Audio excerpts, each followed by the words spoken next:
It's the B as we're rooted and we're here to say, reviewing movies that we're doing today. It's the Mario movies. It's the Mario movies, we're doing both of them. I kind of want to get the new one out of the way because I'll be honest, I watched the new one. I don't have a lot to say. It doesn't stick because of the fact that it's not good. I actually liked it, but a good movie is not as memorable as a bad movie. One good thing about Super Mario Brothers, the new movie, is they actually bring the good characters in. So you have Mario, you have Luigi, you have Toad, you have Bowser, you have Princess Peach, and you have Seth Rogen. And one of the things is like the Toad that's in there, that's Captain Toad. They don't credit him. They don't call him Captain Toad at any point. But if you've ever played the Captain Toad games, it's Captain Toad. You just totally just like ignored my biggest point on what I just said. Sorry. So let me say this again. You have Mario, you have Luigi, you have Toad, you have Bowser, you have Princess Peach, and you have Seth Rogen. Chris Pratt does a good Mario. Everyone does a good what they are. Seth Rogen does a good Seth Rogen. That's all he can do. So this movie is the last time Charles Martinet, who did the voice of Mario and Mario 64 onwards, he does a guest spot in this movie. He plays the uncle for Mario, and he's like, they're out there hanging out. He's like playing the arcade machine, and he goes, "Ah, yes," and he does his Mario voice. I'm wondering, they didn't hire him to do the Mario voice for the movie, and he retired shortly after the movie came out. Do you think that that's sour grapes? I don't know. I wouldn't say so. I think probably because if this movie takes off, it's going to have sequels, which... There's sequels coming out next year. It's already...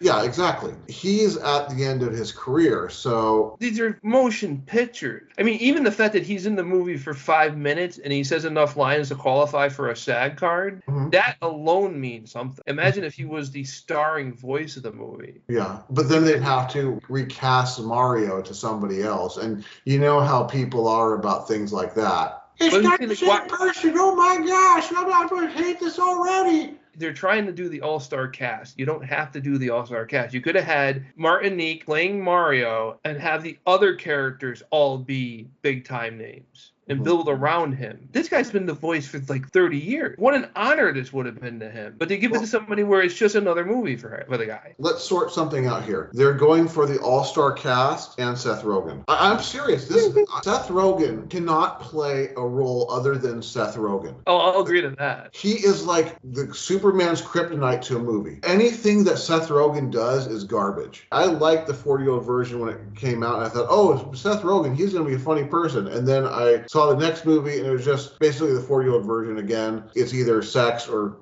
pot jokes, and that's as far as he can go. He did the interview, which was okay. It had some good lines in it, but everything else is just, it's the same thing. He typecasted himself. It's not a movie's fault. It's his own fault. It was mildly humorous back then. Now it's just repetitive, and it just destroys everything. And the problem is he can't do anything other than his voice, so he can't make Donkey Kong Donkey Kong. He makes Donkey Kong Seth Rogen. He has that laugh. It's like, you know it's him. They always try to do these all-star casts of these movies. Like I was like saying before, like if they would have just given like the voice of the guy who's been doing it for 30 years, this would have been like to him like the biggest thing in his life. And who did the voice? Chris Evans? Chris Pratt, sorry. This is probably one of 3 movies he did that year. It's just the way I'm looking at it. I'm like, Nintendo, I think, might have dropped the ball there. Was like him leaving right after just kind of like hit me like, well, that's kind of weird that he's leaving like right after this movie comes out. Well, it's possible they might have offered it to him, and he might have said, I'm going to be leaving. But just think, it's not like he's handing it off to somebody, though. If they had somebody in line who was going to be the new voice, and he said, don't use me, use this new kid, Johnny, that we just hired, have him do it, because he's the new up-and-comer, he's going to be taking over for me. No, you give it to somebody where this is just another acting gig. Yeah. And I'm not saying that he could have done the voice, but like Chris Pratt could have been Mario when he's not putting on the voice. I'm literally just talking about just in the beginning of the damn movie where they're doing the Mario commercial. They couldn't have just had him just do that. I don't know. I'm looking at it as like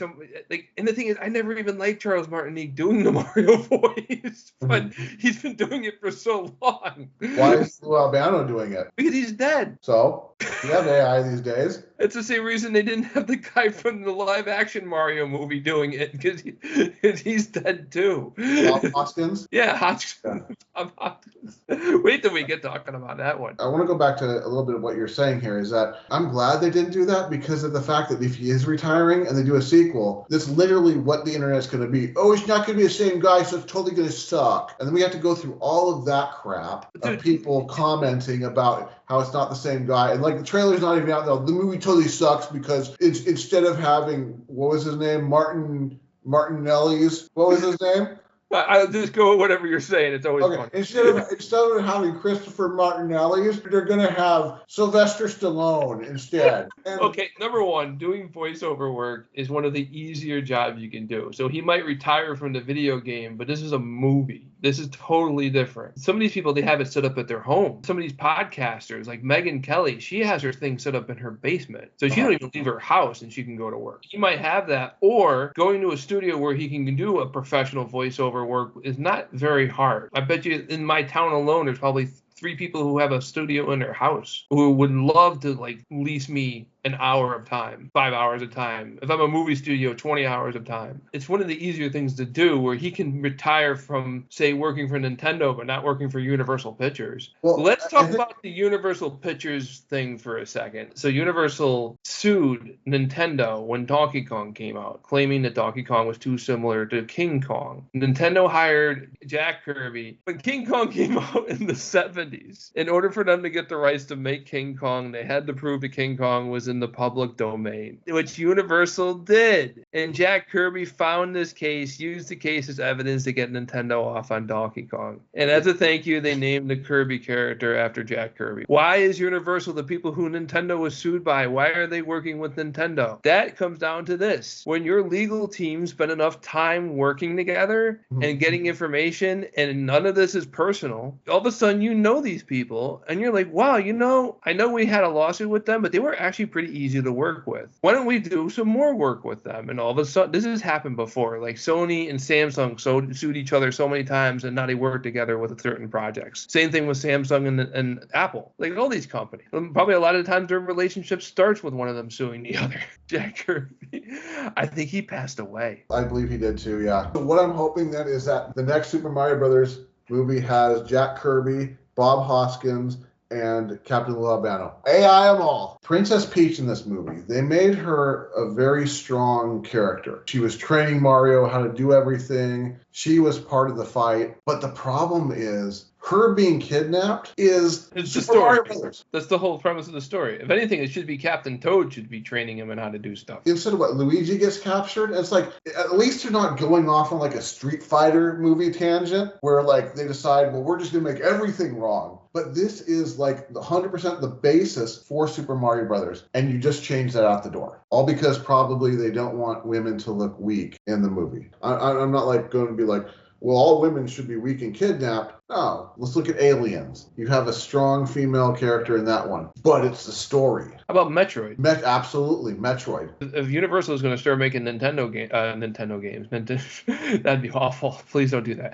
If they start making Nintendo movies, which they would much better at. If they're going to start doing that, why not do a Metroid? Because if they're going to follow this formula when they do Legend of Zelda, what are they going to do? Have Zelda be like, all of a sudden, she doesn't really need rescuing up until the last 15 minutes of the movie? It's like, well, okay, Mario, she is a playable character in some of the Mario games. Yeah. So you're not always going after rescuing the princess. I get that. But in Zelda, you kind of are. Well, there's a new one coming out, and there was one for the CDI that Zelda is the main character. True.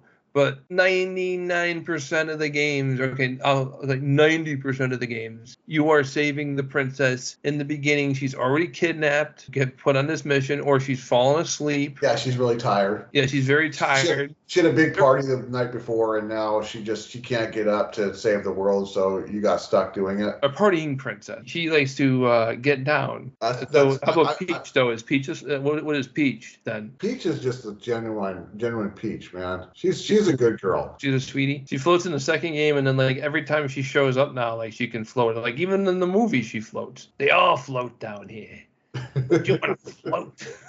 And Mario's a plumber, so he can take care of floaters. I will say that this animated movie is close to I think they probably could have gotten to doing game-based movie. We're trying to stick to the game as much as they can. I think they overdid it too, because I don't know if they really needed the Mario Kart part. I mean, it's a nice touch, but I think at that point you just kind of feel like you're cramming as much Mario into it as you can. Well, even the thing where Luigi supposedly ends up at Luigi's mansion, I'm like, that could have been a standalone sequel. Exactly. And now you just blew that entire premise is now blown. The whole thing with Mario Kart, that could have been a standalone sequel. It's like what they're doing with a lot of these movies, where something that used to be an entire movie would have been done trying to find this one artifact. Somebody just happens to have it. Oh yeah, I just happened to buy one of those in an auction last week. It's like, oh great, you just saved us 2 hours in tickets. Yeah. People buying tickets. Oh, we've had it all along back at our base. And I know, like, oh, how about like in The Wizard of Oz, where she had the ability to go back to Oz anytime she wanted. It was just all in her heart. I'm like, yes, but that's not the point of the story. You can always come here anytime you want. Why would I? Well, Princess Zelda comes here every night. Parties for like hours.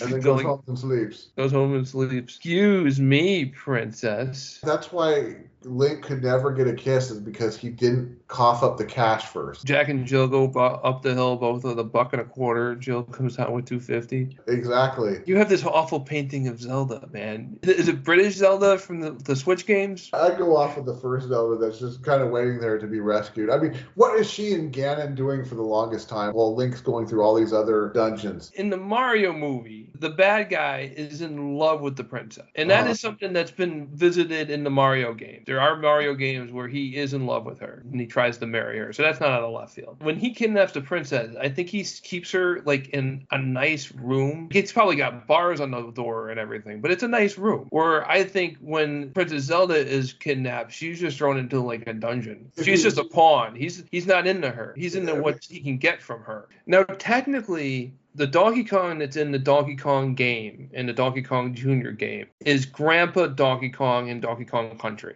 And that is the guy in the movie is the old leader of the Donkey Kong tribe. So that would actually be the Donkey Kong. That's from Pixels then. Technically the same character. You know who would have done a better Donkey Kong than Seth Rogen? Tony Wiseau from The Room. He would have been a better Donkey Kong. I don't know. My father, I do all this good stuff, and my father, he doesn't like me. I don't know why. Well, that's too bad. Yeah, Mario, we're gonna have to fight. Okay. I would have been down for that over Seth Rogen. Oh, Mario. Okay. I could actually see Seth Rogen, the brainstorming room, like, can we just have a scene where Donkey Kong smokes a blunt? And they're just looking like, what are you even talking about? He can smoke a blunt and he can do Princess Zelda. She's a hoe. We're driving down Rainbow Road. I got the movie playing while we're talking, and I'm on the peaches music video. What did you think of the Peaches song? I didn't like it when Presidents of America, United States did it. It actually charted, I think. Oh, I'm not surprised. It is funny and catchy, but it's like it falls into that whole thing of like The Longest P from Adam Sandler.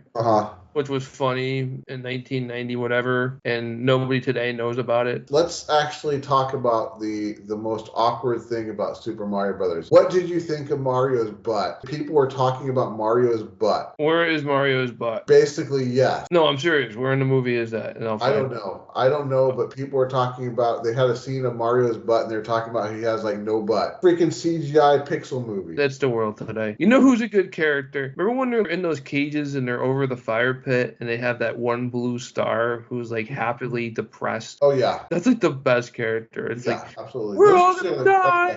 It's gonna be great. Those usually become the best ones because, I mean, you expect that kind of thing, but you don't expect it, so it just ends up being fun. The happiest person you know, and they were still the happy, bubbly personality, but they just talk about like the most depressing shit. That's what the character is. Sweet relief. Sweet relief.